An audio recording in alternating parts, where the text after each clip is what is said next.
Gênesis capítulo 37, do versículo 1 ao 4, começando no primeiro, diz assim: E Jacó habitou na terra das peregrinações de seu pai, na terra de Canaã. Estas são as gerações de Jacó. Sendo José de 17 anos, apacentava as ovelhas com seus irmãos. Sendo ainda jovem, andava com os filhos de Bila e com os filhos de Zilpa, mulheres de seu pai. E José trazia más notícias deles a seu pai. E Israel amava José mais do que a todos os seus filhos, porque era filho da sua velhice, e fez-lhe uma túnica de várias cores. Vendo, pois, seus irmãos que seu pai o amava mais do que a todos eles, odiaram-no e não podiam falar com ele pacificamente. E vamos orar. Amado Pai, obrigado pela tua palavra. O Senhor possa agora nos abençoar com o teu poder, para que possamos ouvir com fé. Me abençoe com o teu poder para eu pregar com eficácia esta noite. Nós pedimos isso em nome de Jesus. Amém. Vamos sentar então esta noite e hoje nós vamos começar um novo capítulo, uma nova série, um novo tema no nosso estudo de Gênesis. Nós começamos Gênesis 37 e Gênesis 37 a gente volta a tratar da vida de Jacó. Nós vamos voltar, tínhamos parado no versículo 36. Quando eu falo a gente, eu digo a Bíblia. A Bíblia tinha saído no versículo 35 da vida de Jacó e tinha iniciado a vida de Esaú. Ele fez aquele resumo, falou sobre a vida de Esaú. E agora volta a falar sobre Jacó. E o tema que nós vamos traçar dentro desse capítulo, que a gente vê aqui, é sobre a vida de José. Nós vamos ver lições na vida de José. José, claro, que nós acabamos de ler agora há pouco. Onde o foco no capítulo anterior era Esaú, o foco agora volta para Jacó. Se a gente voltar para o capítulo anterior, o capítulo 36 de Gênesis, o primeiro versículo do 36 fala assim: E estas são as gerações de Esaú. Esse é Gênesis 36, versículo 1. Se a gente vai para Gênesis 37, ou seja, um capítulo depois, no versículo 2, a gente lê o quê? Palavras muito parecidas. Estas são as gerações de Jacó. Então o 36 estava falando sobre as gerações de Jacó, de Esaú, e agora o 37 ele vai voltar e falar sobre as gerações de Jacó, que no caso aqui é Esaú. Quando você vê essa palavra gerações, a palavra gerações não indica tão somente e apenas uma lista, né? Fulano que foi filho de Cicrano, que teve não sei quem, que casou com não sei quem. Não é apenas isso. Gerações quer dizer as coisas que foram geradas. Ou seja, as coisas que aconteceram, o que sucedeu, o que aconteceu com a descendência de Jacó. Esse também é o sentido. Agora, tem uma diferença, porque quando a gente lê no versículo 36, que falava sobre as gerações de Esaú, a gente lê de fato uma longa lista. A gente lê os nomes das mulheres, das esposas dele, o nome dos filhos e dos netos, dos bisnetos, de quem foram os duques e quem foram os reis, e aquele monte de nome que casou, que teve, que foi, que veio, aquela coisa toda. Agora, a diferença é que aqui no versículo 2 de Gênesis 37, tratando de Jacó, onde fala, estas são as gerações de Jacó. Aí fala, sendo José de 17 anos, mencionou um nome. Quem? José. Quantos filhos ele tinha? Aqui ele tinha 11 filhos. E claro, Diná, que era a filha. Então ele tinha 11 crianças, digamos assim, já tão crescidos. Ele é o mais novo, tem 17 anos. Mas você veja aqui, ele tem 12 crianças, Benjamim ainda vai nascer, mas ele só menciona uma pessoa, José. Você voltar para 36, o capítulo 36, e falar, essas são gerações de Esaú, é um monte de nome, um mais complicado do que o outro, mas tem uma penca de nome. Aqui, estas são as gerações de Jacó, José. Por que isso? Porque ele resume toda a geração que ele tem e só fala José quando ele tem um bocado de filho. José tem um bocado de irmão. Então, em vez de falar um monte de nome, ele só fala sobre José. E isso pelo seguinte, pense nisso. Eu não sei o quão bem você conhece a história de José, mas se não fosse por José, quem José era e o que ele foi e o que ele fez, não haveriam gerações depois dessas. Você lembrando que foi José que salvou toda a tribo, toda a descendência, todos os seus irmãos. Quem salvou ele foi José quando ele se tornou o primeiro-ministro do Egito. E se vocês não sabem a história, ou se você só sabe dela da televisão, vocês vão aprender ela de verdade nessas semanas que estão vindo aqui, tá bom? Mas, então, se não fosse por José, não haveriam outras gerações. de Jacó. Teria acabado ali mesmo, não haveria, eles teriam morrido no deserto. E José, então, ele é um pilar muito importante na descendência de Jacó. Ele é um alicerce que ele de grande importância.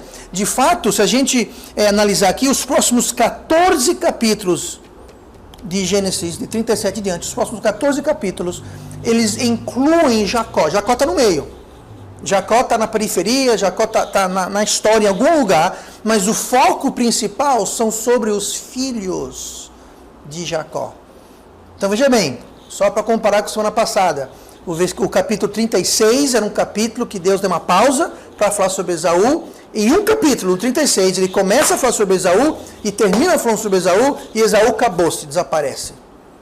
Agora, quando ele volta para tratar de Jacó, o filho da descendência, aquilo que é espiritual, contrastando com Esaú, que é o carnal, nós temos mais 14 capítulos que tratam de Jacó, apesar que o foco não é em Jacó, mas sim nos filhos de Jacó. E se eu disser para você que 25% do livro de Gênesis está tratando sobre um personagem, José do Egito. Veja a tamanha importância que José do Egito tem na história da Bíblia, na história do povo de Israel. E muitos comparam José do Egito com Jesus Cristo. Nós falamos já que Gênesis é como se fosse uma sementeira das doutrinas da palavra de Deus. E tudo está em Gênesis. E Gênesis, ele levanta um tipo de Cristo que é justamente José do Egito. Então, os outros patriarcas que nós temos, eles não falam muito sobre isso. Eles não têm tantos capítulos e tantas informações dedicadas a eles, como tem José do Egito, como ele é conhecido. Agora, diferentemente de Abraão, de Isaac, de Jacó, seu pai, e outros como Davi e Salomão, e os profetas, e os juízes, e tantos outros, você vai ler 25% de Gênesis falando sobre José do Egito, e veja que coisa impressionante, ele é o único personagem que você não vai encontrar uma única coisa negativa sobre ele.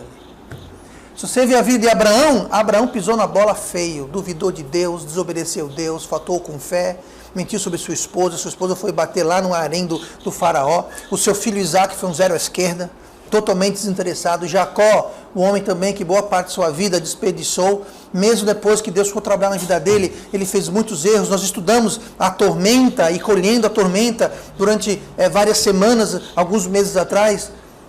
A gente vê sobre Davi e os erros de Davi que ele cometeu. Nós vimos os erros de Saul que cometeu, e de Salomão, seu filho, de reis e profetas e juízes. Mas José, você não vai encontrar nada negativo, nada repreensível sobre ele. Por isso que ele é comparado muitas vezes com uma figura, ou um tipo, um exemplo, um modelo de Cristo. Porque José é um homem de grande caráter, de grande personalidade, e tamanha é a importância dele. Por isso que a gente lê no versículo 2, quando ele fala assim: estas são as gerações de Jacó, sendo José 17 anos. Pronto, está ali. José as gerações de Jacó.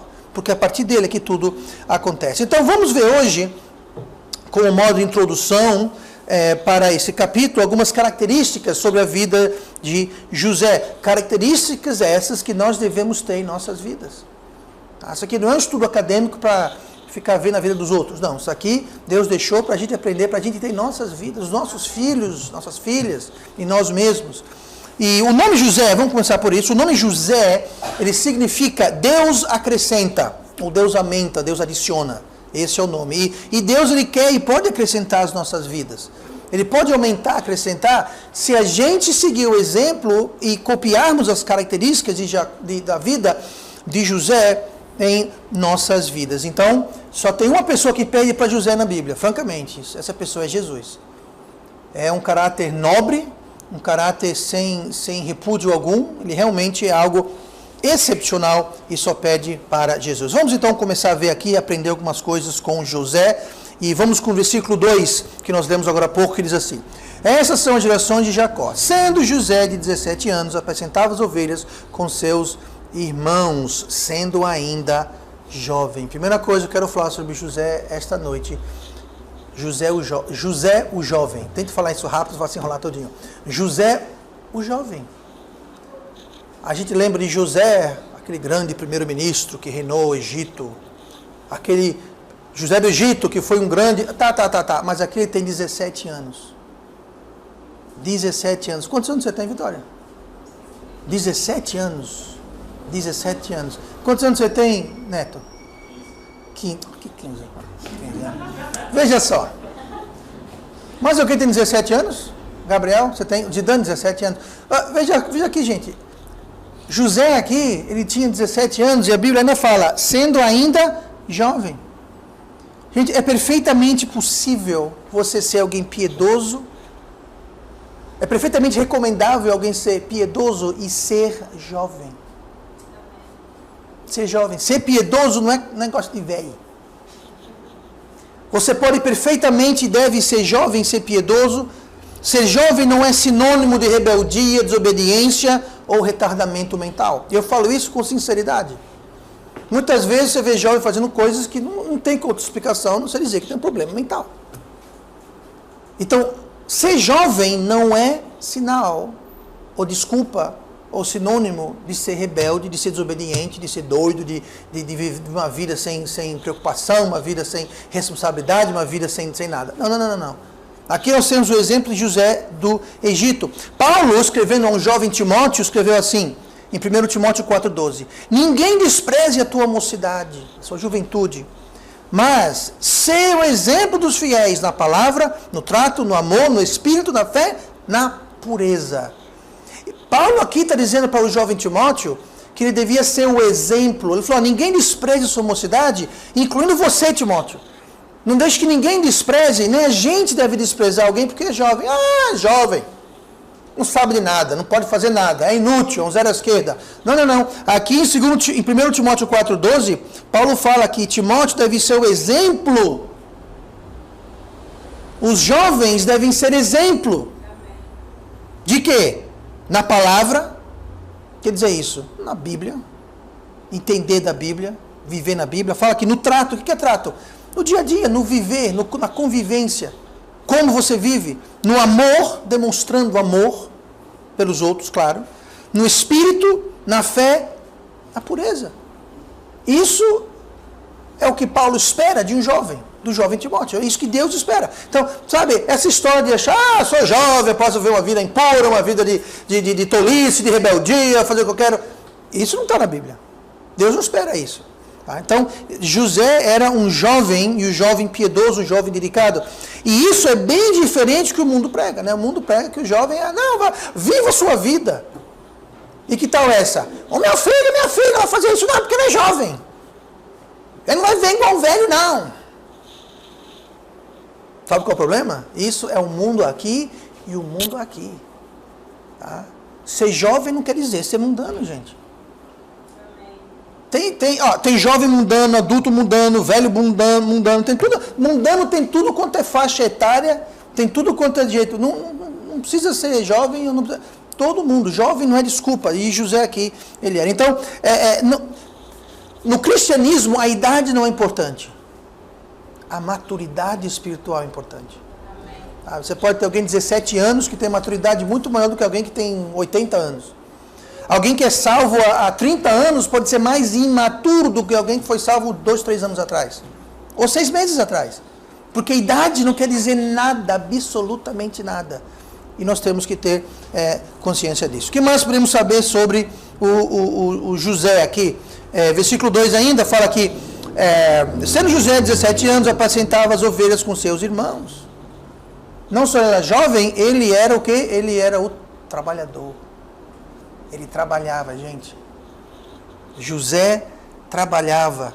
No mesmo versículo que fala sobre ele ser jovem, fala que ele apacentava as ovelhas com seus irmãos. Uma das maiores agressões à juventude do Brasil, alguns anos atrás, foi tornar, veja só o que fizeram, tornar um trabalho um crime. É proibido alguém de até 18 anos trabalhar. É crime trabalhar. Quantos anos tinha José aqui? 17 anos. E ele já o quê? Trabalhava. Sabe com quantos anos eu comecei a trabalhar? Eu devia ter uns 13, 14 anos. Tudo bem, não trabalhava tempo integral, trabalhava no final de semana, trabalhava nas férias, mas eu trabalhava. E desde essa idade não parava de trabalhar. Eu trabalhei quando fui na faculdade, eu trabalhava, quando eu fazia faculdade na Inglaterra, eu trabalhava como frentista num posto de gasolina. Eu trabalhei como jardineiro, trabalhei como pintor, já trabalhei como um bocado de coisa. Sabe por quê? Porque trabalho é honroso. Deus abençoa trabalho. E um desserviço que foi feito na nossa juventude é que agora muitos jovens enxergam o trabalho como um mal necessário. Algo do que eles precisam ser protegidos pela lei. Que absurdo um jovem trabalhar. O que vai ser dos nossos jovens? Sem trabalho, eles não aprendem a trabalhar, não adquirem uma ética de trabalho. E cria-se aquela ética, é o mal necessário, eu vou fazer o mínimo possível. Quanto menos eu trabalhar, melhor. Quanto mais rápido e mal feito eu fizer o serviço, melhor. Quer um exemplo? Hoje aqui, em vez de fazer o serviço certo, fizeram o serviço errado, sem ética de trabalho. Quebraram uma telha, quebraram um forro. Quantas vezes a gente contrata alguém fazer alguma coisa, a pessoa demora para fazer, faz mal feito. Sabe o que é isso? É uma ética errada de trabalho. Criou-se uma cultura de que trabalho é um mal necessário. É um crime. É um mal. E não é. Não é. José era um trabalhador. Agora, você junta isso, já que estamos no assunto, e você coloca a maioridade penal dos 18 anos, você tem jovens que não trabalham, só estudam um horário. Aqui no Brasil só se estuda um horário. Aí você tem o quê? Um monte de jovens que estão desocupados, sem poder trabalhar, e estão estudando só um horário quando estudam. Isso cria o que na vida deles? Ócio. E ócio é a oficina de quem? Do diabo. Então esses jovens, muitos deles se tornam o alvo de recrutadores do crime. Tudo por quê? Porque marginalizaram o trabalho. Aí o jovem que não trabalha entra no crime, vê como é fácil no começo, o pecado no começo é bom. Aí é muito mais fácil assaltar, traficar do que trabalhar. Aí que vai-se embora o gostinho pelo trabalho. Já não tinham. Você entende? Deus disse para Adão que era para ele cuidar da terra. Deus tem um trabalho. Jesus falou, eu tenho trabalho, eu tenho uma obra que Deus me deu para fazer. E Deus tem uma obra para a gente. Trabalho é alguma coisa que honra. Deus abençoa o trabalho. Trabalho quer dizer estudo também. Tem hora de trabalhar, tem hora de estudar. Mas Deus honra trabalho, diligência. E José era um trabalhador mais do que os seus irmãos. Porque fala aqui que ele entregava os irmãos. Falamos sobre cagueta, mas agora cedo, irmão Luciane. Mas aqui fala que ele trazia más notícias deles, ou seja, ele estava apacentando. Eu imagino aqui, a gente não lê isso, mas ele vinha para o pai e falava, ó pai, ó, os irmãos, eu estou lá trabalhando, eles vão lá, ficam sentados embaixo da árvore, eles ficam lá jogando futebol, eles vão jogar videogame, eles vão lá tomar batatinha na esquina, comer um carajé na praça. Eles não estão trabalhando, eles caem fora. Então, ele trabalhava e ele entregava os irmãos. E os irmãos não gostavam muito disso. Mas sabemos então que José, ele era jovem, então jovem não é desculpa, ele era um trabalhador, e aqui fala que ele desde jovem trabalhava. Deus, eu já mencionei isso antes, sabia que Deus, na Bíblia, ele já usou toda espécie de pessoa, ele já usou mentiroso. Eu não estou fazendo apologia ao pecado aqui, tá? Nem fazendo pouco caso do pecado, mas Deus já usou mentiroso, Deus já usou adúltero, Deus já usou assassino, Deus já usou ladrão, mas Deus nunca, não existe um exemplo na Bíblia onde Deus usou alguém preguiçoso. Sabe por quê? Porque alguém preguiçoso não faz nada. É como você tentar guiar um carro parado. Você vira o volante para um lado, você vira o volante para o outro, o pneu vai para um lado, o pneu vai para o outro, uma direção fica a mesma. Por quê? Porque o carro não está andando. O preguiçoso é assim. Deus não pode usar o preguiçoso, porque o preguiçoso não faz nada. Como é que Deus vai trabalhar na sua vida? Como é que Deus vai lhe usar? Como é que Deus vai operar alguma coisa se você não faz nada? Você é uma pessoa preguiçosa. Então Deus só usa quem não é preguiçoso. Deus só usa quem trabalha. Agora, Deus nunca usa preguiçoso. E a Bíblia fala muita coisa sobre pessoas preguiçosas. A Bíblia fala muito dos resultados trágicos de pessoas preguiçosas. Para não perder muito tempo, eu vou ler apenas Provérbios 6, versículo 6. Ouça para acompanhar comigo, Provérbios 6,6, você pode ouvir, que diz assim, Provérbios 6,6. Vai ter com a formiga o preguiçoso. Olha para os seus caminhos e sê sábio, pois ela, não tendo chefe nem guarda, nem dominador, prepara no verão o seu pão, na cega ajunta o seu mantimento. Ó preguiçoso, até quando ficarás deitado? Quando te levantarás do teu sono? Um pouco a dormir, um pouco a tosquenejar, um pouco a repousar os braços cruzados. Assim sobrevirá a tua pobreza como um meliante e a tua necessidade como um homem armado. Sabe qual é o destino do preguiçoso? Necessidade e pobreza. Necessidade, para lhe faltar coisas. E pobreza. Então, note bem, aqui não está dizendo que todo pobre é preguiçoso. Não é isso que está dizendo. Tá? Porque tem muito pobre que não tem necessidade, não está precisando. Tem muito pobre que tem uma vida muito mais satisfatória, muito mais feliz que muita gente que tem dinheiro esbanjando por aí. Então veja só, o destino do preguiçoso é esse. E Deus não pode usar uma pessoa preguiçosa. Olha comigo no versículo 2 ainda. A gente já viu aqui que José era jovem, José era um trabalhador. Versículo 2 ainda. Sendo ainda jovem, andava com os filhos de Bila e os filhos de Zilpa, mulheres do seu pai. E José trazia más notícias deles a seu pai. José, além de jovem trabalhador, José era um líder.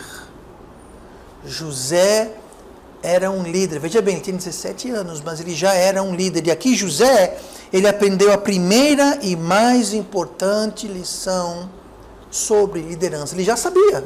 Ele está exercitando aqui a mais importante lição sobre liderança. A mais importante lição é que para liderar, você precisa primeiro aprender a seguir. Para liderar, para ser um líder, você primeiro precisa aprender a ser um seguidor. Por isso que é importante, pais e mães, e futuros pais e futuras mães, vocês ensinarem seus filhos a seguirem, porque um dia eles supostamente vão ter que ser líderes. Pais e mães vão ser líderes. Como é que um pai, uma mãe vai ser um líder? No lar eu estou falando. Se nunca aprenderam a seguir em casa. Você não pode liderar até você aprender a seguir. Inclusive, esse é um moto que tem na Academia Militar de Agulhas Negras, que fica entre Rio de Janeiro e São Paulo. Tem um pátio no meio da academia, onde os cadetes marcham, e bem grandão está escrito assim, seguir para liderar. Uma lição muito importante para fazer. Então, como seguidor e como líder, ele foi fiel a seu pai. Ele estava sendo fiel ao seu pai, apesar de incorrer a ira dos irmãos. Os irmãos e ele iam trabalhar, os irmãos faziam Deus sabe lá o quê, ou seja, uma coisa, ele tinha notícias más para contar deles. Então não era coisa boa que eles estavam fazendo. Se fosse coisa boa, ele não estava trazendo notícia má. Então eu não sei o que eles estavam fazendo, mas coisa boa não era. E mesmo incorrendo a ira dos irmãos, que ficavam bravos com ele, porque ele contava o mal que eles faziam, mesmo assim ele era fiel ao seu pai. Ele era fiel ao seu líder, que era o pai dele. Quantos filhos, quantas filhas têm essa fidelidade para com seus pais? Não estou dizendo que ninguém tem, eu estou perguntando. Quantas vezes os filhos optam por agradar a outras pessoas e não aos pais? Preferem seguir outras pessoas e outras coisas e não ao pai. E isso é fundamental no líder, seja um pai, seja uma mãe, seja um professor, seja um pastor, seja um político, policial, seja o que for, não interessa. Qualquer liderança precisa aprender isso. E a outra coisa a aprender é aprender sempre a ficar do lado que é certo e do lado que é justo. Não existe coisa pior do que um líder injusto. Um líder que não toma o lado do que é certo, não por interesse, não por conveniência, não por opinião própria, mas simplesmente porque é certo. Então o líder, primeiramente, tem que saber o que é certo e o que é errado, para saber o que é certo. E aqui, José sabe o que é certo. Ele sabe que ele deve estar trabalhando, ele sabe o que deve estar fazendo, e quando seus irmãos não fazem, ele sendo um bom líder e um bom seguidor do seu pai, ele vai e fala, olha pai, eles não estão fazendo isso. Você imagina a reação dos irmãos dele, quanto cascudo levava, lembrando que ele era o mais jovem. Era o mais novo de todos. E ele entregava todo mundo, por quê? Porque eles estavam lá para trabalhar, para assentar os rebanhos, não ficar fazendo o mal, não sabemos o que é, mas era alguma coisa de errado. Então ele aprendeu que ele precisava primeiro seguir o pai, aprender a ser um seguidor para poder aprender a a liderar. E outra coisa é que ele sempre tomava o lado daquilo que era certo. Apesar dos apesares. Apesar de tudo, ele faria isso. E tomar o lado certo, o lado que agrada a Deus. Lá em Gálatas, capítulo 1, versículo 10, fala assim, Paulo falando, por quê? Persuado eu agora a homens ou a Deus? Veja só. Ou procuro agradar a homens. José não estava procurando agradar os irmãos dele. O líder dele era o pai dele. Aí continua. Se estivesse ainda agradando aos homens, não seria servo de Cristo. Quer ser um líder? No lar, no ministério, em qualquer posição? Então você tem que se preocupar mais em agradar a Cristo e não agradar a homens. A falar a verdade e não o que é conveniente. A fazer o que é certo e não o que é conveniente. A tomar o lado do que é certo. Não interessa. Mas os meus irmãos não vão gostar de mim. O que eles vão pensar de mim? A gente tem que chegar a um ponto em nossas vidas que o que as pessoas pensam ou falam da gente, fale. Eu estou mais preocupado em agradar a Deus. Amém.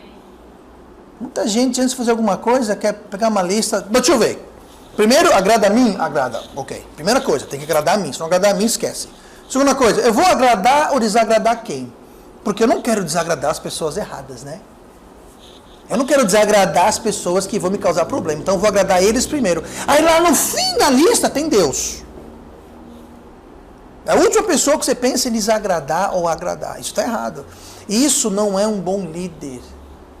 E se você não é um bom líder, você pode ser colocado, você pode estar numa posição de liderança mesmo sendo um péssimo líder. Gente, você acha que para estar numa posição de liderança tem que ser um bom líder? Alguém conhece algum exemplo recente, local, contemporâneo, no governo brasileiro, de pessoas que não são bons líderes, que estão em posição de liderança? Pois é, tem muito pai, tem muita mãe, tem muito professor, tem muito pastor, padre, sei lá. Existe muita gente nesse mundo que não entende nada de liderança. Nunca soube seguir ninguém, não sabe a diferença do que é certo e errado, mas estão em posição de liderança, causando desastres e tragédias e dores e catástrofes na vida de um monte de gente. Por quê? Porque nunca aprenderam a ser o líder. Porque nunca aprenderam a seguir, nunca aprenderam o que é certo e errado. E nunca aprenderam a buscar agradar a Deus primeiro e acima de tudo. José, com 17 anos, era jovem, era trabalhador e já era um líder. Já mostrava características de um líder. E de fato ele se tornou um grande líder. Então José aqui não participava nas maldades dos seus irmãos, mais uma vez, não sabemos o que era, mas era alguma coisa má, mas ele não só não participava, ele não acoitava, ele não encobertava. Ele não falava, bom, eu estou trabalhando, eu não vou me meter nisso, não é comigo. Quem cala, o quê? Consente.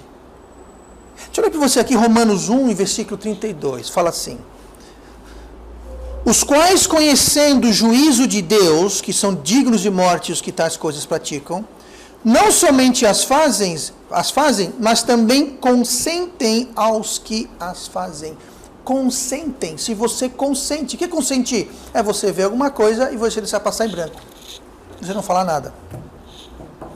Eu não estou dizendo que você tem que sair na rua falando mal de tudo que você vê, mas aquilo que cai dentro dos parâmetros da sua influência, dentro do seu círculo de influência, especialmente se você é um pai ou se é uma mãe, você precisa não acoitar, não consentir, não fazer vista grossa ou ficar com o bico calado. Você tem que ir lá e fazer o quê? Você tem que ir lá e entregar. Como eu disse, não é sair por aí procurando, não vai ser o cagueta do bairro, da família, sair com a polícia. Não, não é isso. Mas dentro da sua influência, do seu círculo de influência, se for o caso, você tem autoridade, dentro do seu círculo de autoridade, você precisa sim tomar uma posição e não ficar quieto, acoitando, acobertando, encobrindo, calando-se perante a injustiça e o erro. Ele podia falar, bom, essas ovelhas, esse gado aí não é meu, é do meu pai. Os filhos são do meu pai. Ele colocou ele porque quis, eu não tenho nada a ver com isso. Eu vou fazer o meu trabalho, eu vou para casa e ficar quieto. Ele não fez isso, sabe por quê? Porque ele era um líder. Ele era um líder. O que mais? Nós vimos que ele era jovem, ele era trabalhador, ele era um líder. Versículo 4. Vendo, pois, seus irmãos que seu pai o amava mais do que a todos eles, odiaram-no e não podiam falar com ele pacificamente. Outra característica de José era que José era odiado. Acabamos de ler aqui. Odiaram-no. Não podiam falar com ele pacificamente. Eles não podiam nem ter uma conversa cordial com ele. Eles não podiam nem ter uma sentada e ter uma conversa. Oi, como vai? Tudo bem? Como foi o seu dia hoje? E aí, eles não podiam. O ódio era tanto. Ele era o quê? Odiado. Ele era amado pelo pai. Mas ele era odiado pelos seus irmãos. Gente, olha, como crente, se você ainda não percebeu isso, vai se acostumando a ser odiado. Vai se acostumando. Você é salvo há pouco tempo, vai se acostumando. Você é salvo há muito tempo, vai se acostumando. Ah, pastor, mas a Bíblia fala que Deus é amor. Não, Deus é amor e Deus lhe ama. Deixa eu ler uma coisinha aqui para vocês. João 15:18. Se o mundo vos odeia, sabei que primeiro do que vós me odiou a mim. Sabe quem falou isso? Jesus. O mundo lhe odeia? Antes de odiar você, ele odiou a mim. Jesus falou. 1 João 3,13. Meus irmãos, não vos maravilheis se o mundo vos odeia. Ou seja, não fique surpreso que o mundo vos odeia. É normal, o mundo vai lhe odiar. Lucas 21:17. E de todos sereis odiados por causa do meu nome. Quer uma dica? Vá se acostumando, porque se você não se acostumar a ser odiado pelo mundo, você vai ser um fracasso. Porque você vai fazer de tudo para agradar o mundo e não ser odiado, mas ser amado e aceito pelo mundo. Paulo falou, se eu agrado a homens, eu não sou servo de Cristo. Eu tenho que agradar a Deus. Amém. O mundo vai lhe odiar. Sabe o crente que o mundo ama? É aquele crente que faz tudo igual ao mundo. Aquele crente ninja.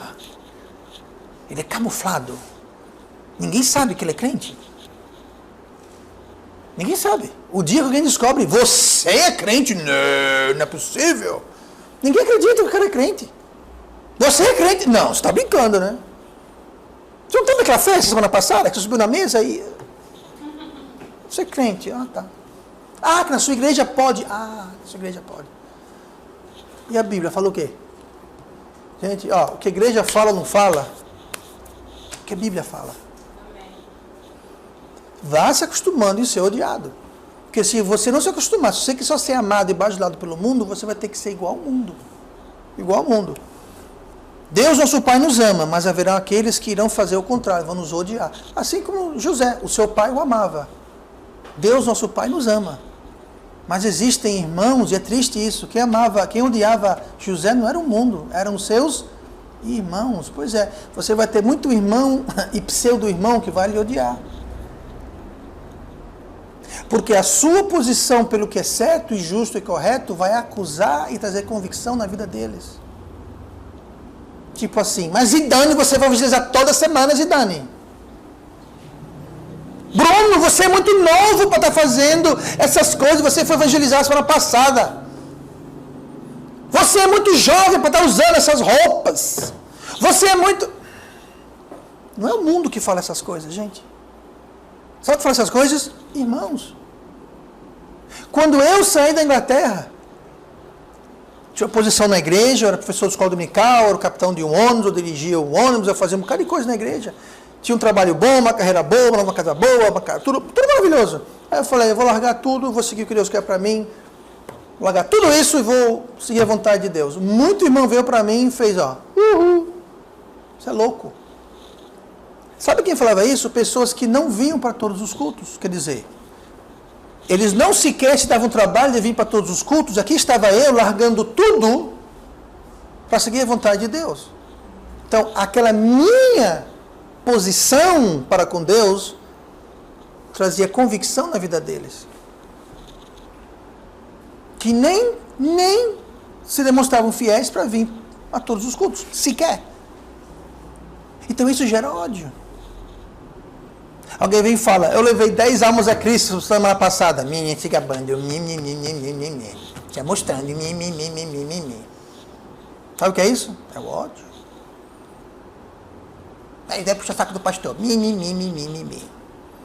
Irmãos, vai ter ódio de irmãos às vezes, vai ter ódio de pessoas do mundo, a família. Família. Quem aqui não pode dar testemunho? Domingo, meia hora antes de começar o culto, chega aquele primo que você não vê há 80 anos. Aquela tia que você pensou que morreu, mas está viva. Aparece toda espécie de parente quando? Domingo. 5 minutos antes de você ir para o culto. Eu sei porque já aconteceu comigo. Pastor, o que você fazia? Eu falava, oi, tchau, estou de saída. Parou, santo remédio. Parou, nunca mais apareceram. Agora, quando a gente fala, tá, entre. Bom, hoje eu não vou para a igreja. Sabe quem vai votar semana que vem? Adivinha. Então você tem que falar, que bom ver você. Quer vir para a igreja comigo? Quer não? Então tchau. Funciona uma beleza. Então entenda, haverão pessoas que vão odiar a gente. E geralmente, essas pessoas que nos odeiam, elas se encaixam em 3 categorias. Uma são aquelas pessoas que vivem uma vida tão fria espiritualmente que o seu fogo espiritual causa vergonha a eles, eles ficam envergonhados. A segunda categoria é aquelas pessoas, isso é interessante, pessoas que você ajudou. Vão se virar contra você. Alguém, acho que muita gente aqui, isso não é nenhum segredo. As pessoas que mais lhe odeiam são as pessoas que você mais ajudou. Eu não sei o que é. Eu não sei o que é. E outro grupo são as pessoas que lhe fizeram mal. Que é para você odiá-las, mas não, elas vão na frente e odeiam você primeiro. Você não tem nem tempo, porque as pessoas aprontam com você, aí elas te odeiam, porque elas aprontaram com você. Mas entenda, as pessoas, você vai ter pessoas na sua vida que vão lhe odiar. E aqui, por que eles odiavam José? Porque ele era o favorito do pai dele. Diga uma coisa, que culpa tinha José, que o pai dele tinha ele como favorito? Ele pediu aquela túnica de várias cores para o pai? Ele pediu, pai, me dá uma túnica de várias cores? Não, o pai dele tinha ele como favorito, o pai dele deu a túnica de muitas cores para ele, ele fazia o quê? Então, muitas vezes, nós vamos ser odiados por coisas que não tem nada a ver com a gente, não foi culpa nossa, não foi uma coisa que a gente fez, deixou de fazer, não é o que a gente é, simplesmente as pessoas vão nos odiar, e nós temos que ter um entendimento disso, e não ficar correndo atrás das pessoas que nos odeiam. Corra atrás de Deus. Amém. Não corra para agradar o mundo, ou as pessoas que nos odeiam, corra para agradar a Deus. E quem nos odeia, bom, então me odeie. Me odeie. Agora, você na minha, eu na sua, e Deus por todos. Então, era injusto da parte dos irmãos, e muitas vezes vamos ser odiados injustamente. Tá? O crente não precisa fazer nada para ser odiado. Tá? Não precisa sair por aí arrumando desculpa para as pessoas odiar você, não.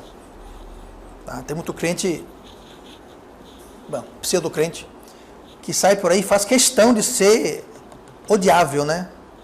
Eles fazem questão que todo mundo odeie eles. Eles fazem, eu acho que tem curso, tem uma cartilha, como ser odiável.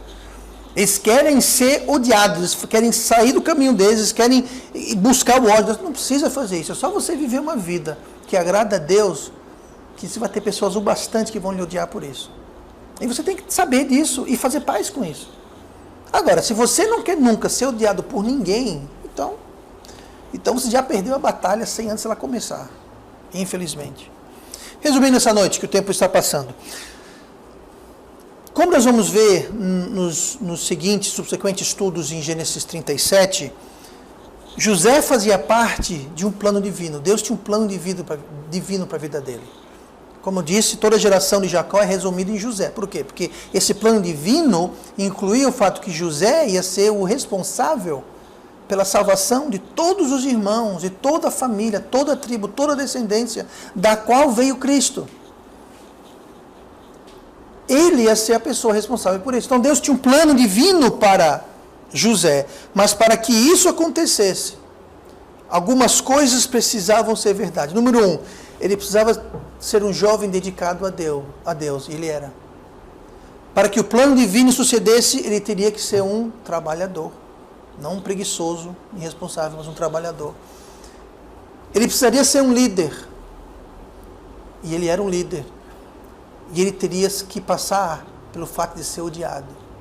E como a gente vai ver, através da vida de José, e do plano divino que Deus tinha para José, e tudo que aconteceu na vida dele, estas três coisas, o jovem dedicado a Deus se tornou um adulto dedicado a Deus. Ele foi um trabalhador, ele foi um grande líder, e ele sempre foi o quê? Odiado por grande parte da sua vida. Só no final da sua vida que ele passou a ser amado por todos. Mas por grande parte. E justamente nós também. Se Deus tem um plano e Ele tem para a nossa vida, nós vamos ter que ser jovens ou adultos, piedosos, trabalhadores. Nós vamos ter que acostumar com o fato que pessoas vão nos odiar. Nós temos que ser líderes. Gente, todo mundo tem uma esfera de liderança. Todo mundo tem uma esfera de liderança. Pode ser uma criança de 5 anos de idade. Então, vou dar um exemplo aqui. O Bruno. Sabe quem veio evangelizar ontem com a gente? O João Pedro. Amigo de quem? Do Bruno. O Bruno é um líder para o João Pedro. O Bruno influencia o João Pedro a vir para a igreja, vir evangelizar. Bruno. Quantos anos tem o Bruno? 9 anos? 10. Desculpa. 10 anos já tem um círculo de influência, E você? Então entenda, mas o Bruno é muito jovem, eu sei. José também era jovem. José tinha 17, o Bruno tem 10. Mas o Bruno já está sendo um líder. Agora, tem líder para o bem e tem líder para o mal. Então entenda, todos nós temos. Como pai, como mãe, como vizinho, como amigo, como vó, como avô, como tio, em alguma esfera de influência nós temos e nós temos que ser os líderes. E aprender a seguir. Umas semanas atrás, hoje vai ser a noite do Bruno.